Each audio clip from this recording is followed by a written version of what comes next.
Hi there, this is Ziebart with Plant-Based for Life. You are watching Quick Cooking Classes.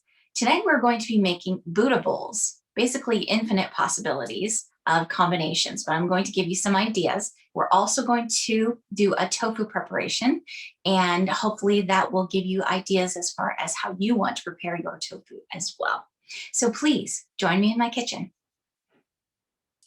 Hi everyone, welcome to my kitchen. This is Ziebart, Plant-Based for Life. Tonight we're making Buddha bowls. We're also going to do a preparation of tofu.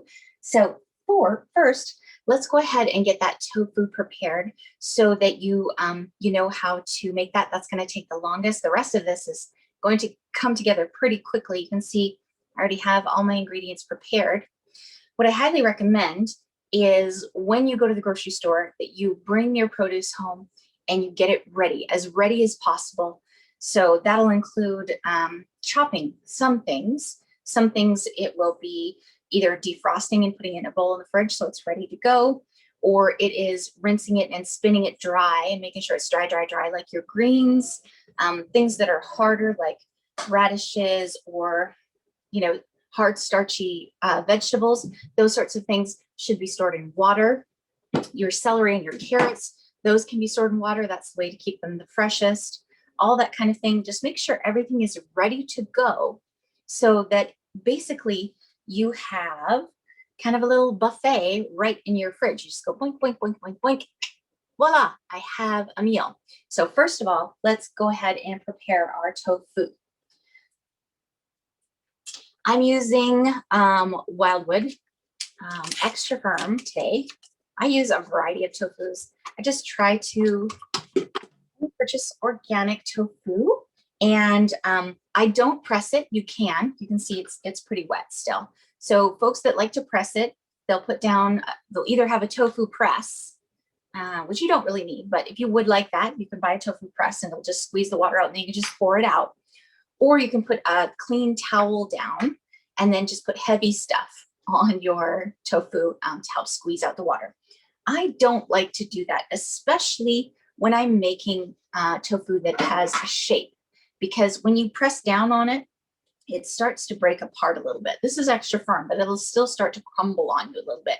And I really like nice, sharp, clean lines. And I will show you why in just a moment. So the easiest way, I'm going to do this in cubes. You can do strips or whatever you like, but when you do cubes, you get lovely surface area with just enough chewiness in the middle to be just right for how I like it, but prepare it however you like. So I do on half lengthways, flip it over, in half again, and then just very carefully, we want even width. So just be a little bit careful with this bit. That is about right. So maybe 1/3 of an inch, more than 1/4 of an inch.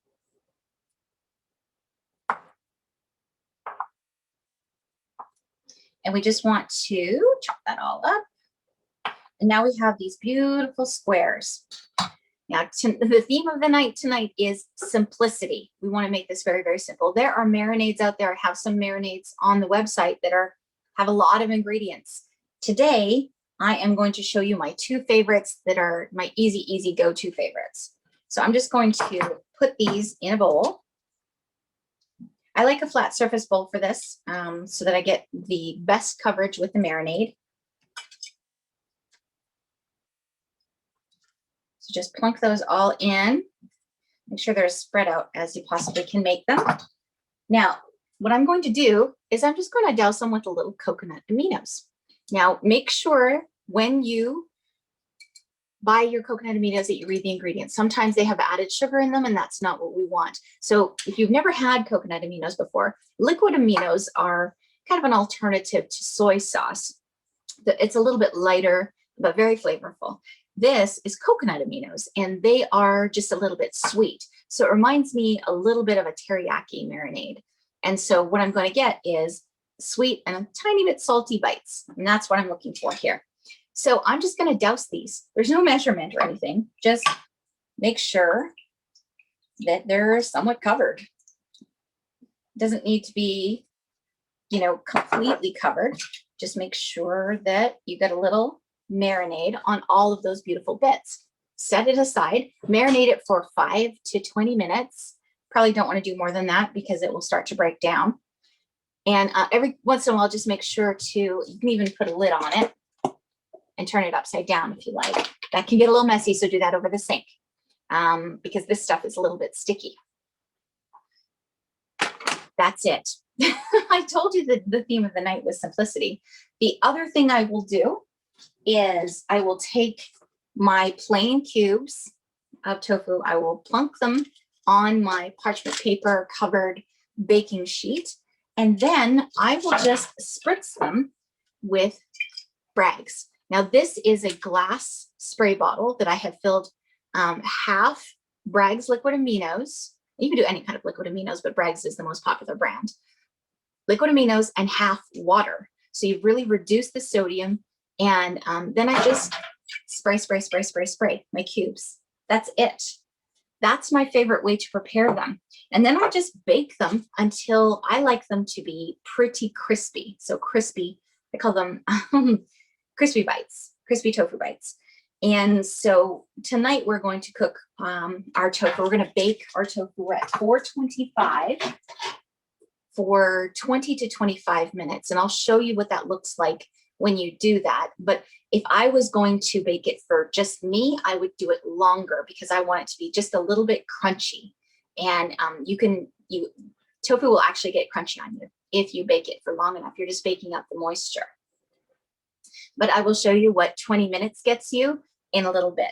So that's really it for the tofu. We just bake it and then we are good to go. Let's go ahead and figure out what we're going to do for our sauce for the Buddha bowl. Just get a little bowl. We're going to do a peanut sauce. We can call it a Thai peanut sauce, but it's not traditional.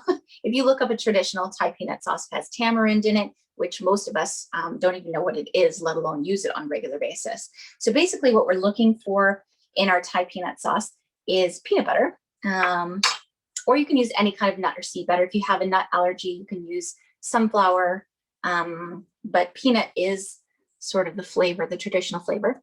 This is the brand that I'm using today. I'm using chunky. You can use smooth if you want. I'm just using chunky because I like to have little chunks in my sauce. If you want it smooth, whatever you like.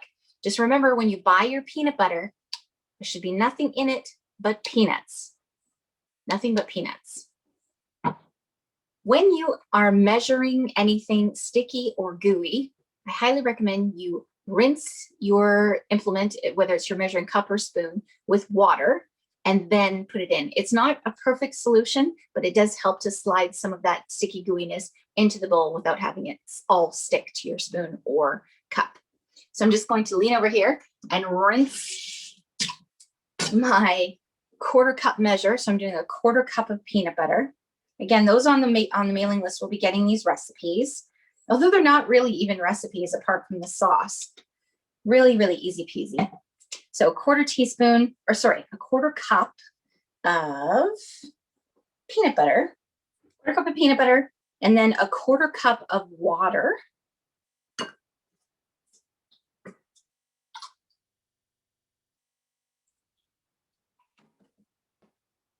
1/4 cup of water, and then a tablespoon of the coconut aminos again. So this will give us a slightly sweet hit. So Thai peanut sauce typically is peanutty, so a little bit salty and a little bit nutty, and then a little bit sour. So what we want to do is squeeze in a half of a lime. Now this lime is a little bit dry, so pro tip, 15 seconds in the microwave will help it release all of its juices. It's really an effective method. Popping it in the microwave, 15 seconds, and then we will start to mix all of this in. So just take a whisk and start to mix in this peanut butter. Don't go crazy, because if you start to really whisk this, it's going to spray everywhere on you. We just need to get this started. So just gently start to incorporate that peanut butter with the water and the coconut aminos. My lime is ready to go. Careful, because Microwaves can sometimes create hot spots, so don't burn yourself. I'm just going to squeeze this lime into my mixture. I love to take a spoon and then just work it inside the citrus, whatever it is, lemon, lime, and get out as much of that liquid as I possibly can. If a few of those pulpy bits get into your sauce, it's going to be delicious. The other thing you could do is add a little bit of rind if you wanted to, but this is going to be very, very flavorful. Now, if you end up making this and you're like, it needs a little bit more of this and it needs a little bit more of that, that is right up my alley. Get creative with it. Figure out what you like. Maybe you'd like to have whole lime in there. Maybe you like it to be a little tangier. Okay, you see we've gotten it started to mix, so we can up the speed on this a little bit and see how quickly that comes together. And voila, we have Thai peanut sauce. So that really could not have been easier, right? 1/4 cup of peanut butter, remember, just peanuts, 1/4 cup of water, a tablespoon of coconut aminos, and half of a lime juice. Voila, there's our sauce. Now, we're not going to need all this sauce, so put this in the fridge, or you can also pop it in the freezer. A lot of plant-based sauces freeze up beautifully. Okay, so I'm just going to set this aside. Typically, as sauces sit, they do tend to thicken up, so that'll be perfect when we're ready to do that.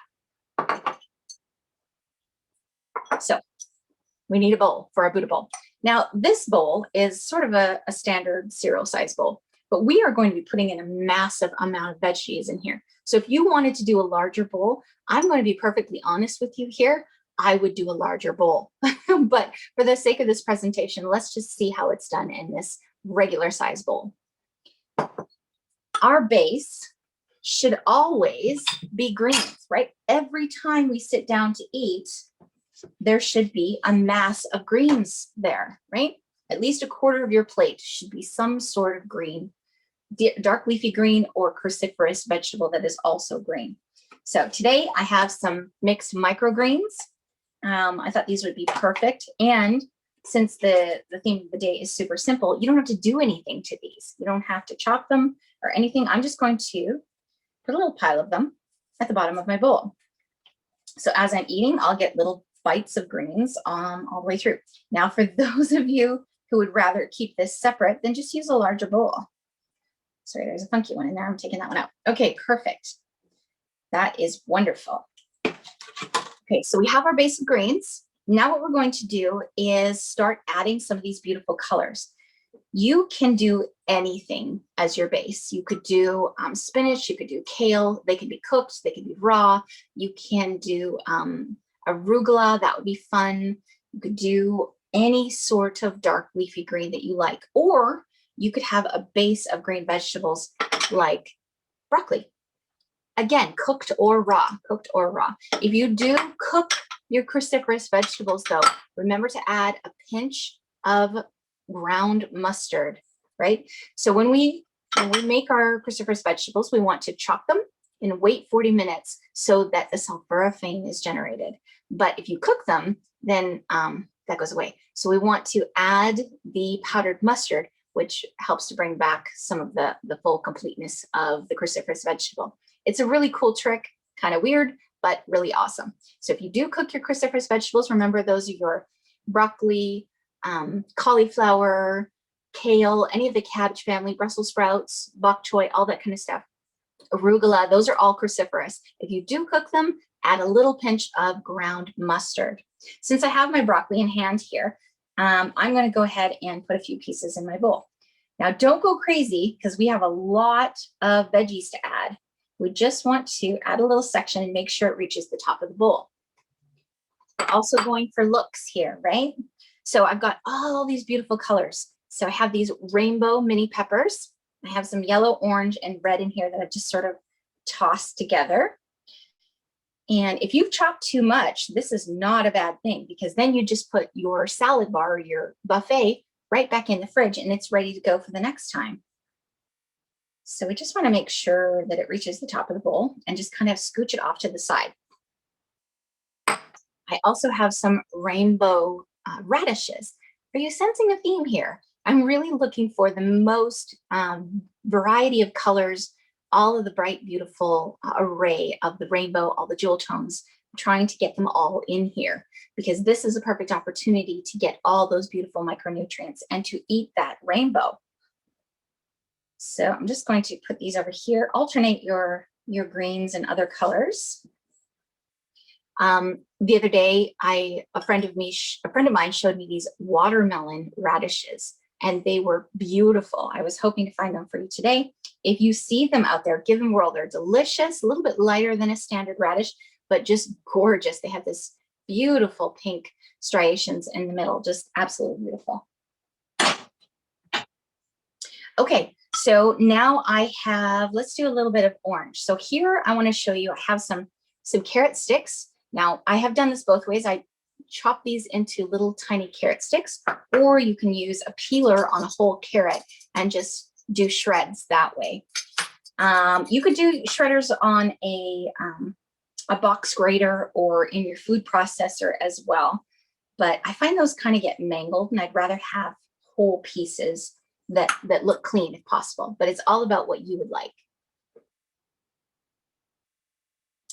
All right, so I have some sugar snap peas. I've just sort of sliced them on a little bit of a diagonal so that they're pretty. And so I'm going to add those next. Now remember, any kind of vegetables you want in here. So some of the other things that I have added for harder vegetables, starchy vegetables, are things like sweet potato. And I have brought this out for you today because I just want to show you the way I've done it. So I've, potato peelered off a few strips. That's really all I do. You can do it this way or this way and just do little pretty strips. So Laura said you could put in daikon instead of radish. Daikon would be great. Yes, thank you, Debbie. Great suggestion. Daikon would be fantastic. Jicama, that's another one. You're spurring my ideas there. Thank you, Debbie. So lots of different things that we could add. These are just the vegetables that I have chosen for today. The only things that I have that are cooked are my mushrooms. Remember, mushrooms always must be cooked. And these beets that I bought already prepared. Anybody who has prepared beets knows that can be a crazy scene. Actually, it looks a little bit like a murder scene on the spot there. So beets are fantastic. If you don't love to prepare them, then you can buy them already made. Here is one that I bought today. So what do we want to make sure? That it is just beets. If it's just beets, you're good to go. If you can prepare your own beets, know this. Thank you. Good question, Linda. The sweet potato is not cooked. So that's one of the things I wanted to point out. And so thank you for asking that. I'm so glad you asked that. So there are some starchy vegetables that I will include uncooked. And typically we want to cook our starchy vegetables, but some shreds of sweet potato or butternut squash, perfectly safe to consume. You can even eat raw beets. You can even shred them, which I have done before as well. Shred them or chop them into little sticks like this. So yeah, you don't have to cook those. Okay, so we have our beets and our mushrooms all prepared here. So I'm just going to put in a few mushrooms. You see, I have plenty of mushrooms for later. A few mushrooms. I want to make some room here. I'm leaving this centerpiece open for our grains. So we've got our greens, we've got a variety of vegetables, we've got some mushrooms, and in the middle, we're going to put our grains. So there are my chunks of beet. Hopefully I don't get too red here. Okay, there are our chunks of beet. Now, I wanted to show a couple of different things that you can use for grains. Remember that corn is a whole grain, so this is perfectly acceptable. I was going to cook some whole grains for you tonight, but the theme of the evening is as simple as possible. So just defrost some frozen corn and you're good to go. So I'm just going to put that right in the middle. Now, look at all those beautiful colors already. And we're not even done yet. So we have this glorious mixture. We could add just infinite varieties of things. Remember, your whole grains can be, as long as they're whole, they are good to go, right? You could do a savory oats in here. I know that sounds a bit weird, but you could absolutely do that. You could do brown rice, you could do teff, you could do amaranth, you could do millet, you could do sorghum, teff, all of the different kinds of grains, any kind of grain, just go ahead and pop that right in the middle there. Now what we want to do is we want to get our protein on top. So our predominant protein, remember grains have protein in them too. So you can do something like beans, any kind of beans you like. These are soybeans. You can, these I just bought already cooked. So edamame is just a dry soybean cooked. So those are prepared, but it's just basically the bean. That's all it is. It's just a bean. So you can sprinkle those on top. But remember, I promised you tofu. So let me pull that out and show you what the preparation looks like when it's finished.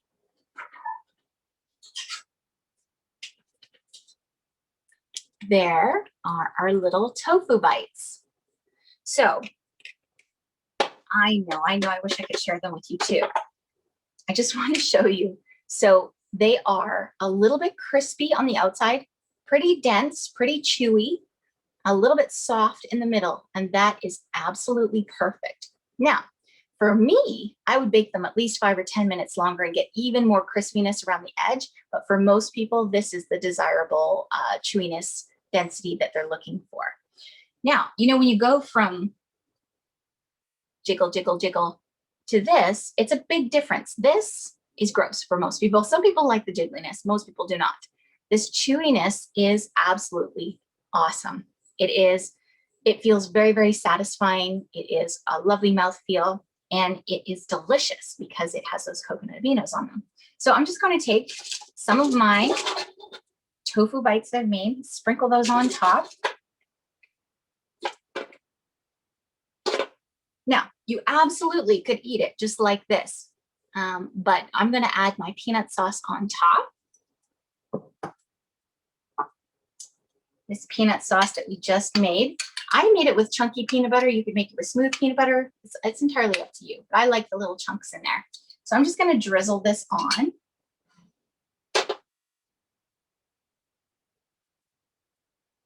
Some other things that are fantastic as a sauce for your Buddha bowl. There's a fantastic tahini sauce that I will be sharing in the email that goes out next time. There are lots of dressings that we have made in the past. We made a ranch dressing one time. That would be delicious. Any sort of orange flavor or warm, creamy flavors, anything would be really, really delicious on this. Another thing that I like to do is I love all different kinds of hummus. My 2 favorite kinds of hummus are roasted red pepper and dill pickle. And either of those, watered down just a little bit, would make a lovely sauce for this. So you just add a little bit of water, stir it up, and you have a dressing. Easy peasy, right? Now, just for fun, it's nice to add something that's a little crunchy on top. You can add hemp seeds, which would be awesome. That would really be ideal. But since we did a Thai peanut sauce here today, I just chopped up a few peanuts. Now, typically, I recommend that you buy your nuts raw. Well, as raw as you can get them in wherever you are. Some places won't allow raw nuts, like truly raw nuts, to be sold. So you'd have to get them from the source if you want them truly raw. But we try to avoid roasting, because roasting kind of cooks the nut all the way through. And what we'd rather have is just a little toasting on the outside and some of the beautiful insides uncooked. And so, so you get more benefit from the nut. But peanuts, it's very difficult to find peanuts raw. You can find Spanish peanuts sometimes will come as raw, but I don't recommend that you eat peanuts raw. They are susceptible to fungus, and so they really do need to be cooked. Any other kind of nut, well, any other kind of nut that's commonly eaten, you're good to eat it raw. So sliced almonds would be good on here, walnuts diced up. But today we are doing peanuts because we have a little theme here. So now I have this gorgeous bowl full of glorious health and deliciousness. Remember, cooked, raw, any kind of combination you can think of. This can be tailored to your specific health goals. It's really about what you want. This is just beautiful to me. And these are the flavors that I like. But think about all of the things that you can add yourself. Really a lot of good stuff that can go in this bowl. You could do it based on potatoes instead, like cooked potatoes. You can do any kind of grain, any kind of combination of vegetables. Remember, there are tens of thousands of vegetables or tens of thousands of plants that we can consume. And so, infinite, really almost infinite possibilities here. So that was Super Tuesday. Tonight's theme was all about simplicity. How easy was that? Now I have these little dishes that I will pop little lids on and pop them in my fridge, and I can go ahead and make a Buddha bowl anytime I want. If I chopped more, then I would have more available for however many people I had in my house. So I hope you've enjoyed tonight. This has been Ziebart with Plant Based for Life. You've been watching quick cooking classes, Buddha bowls.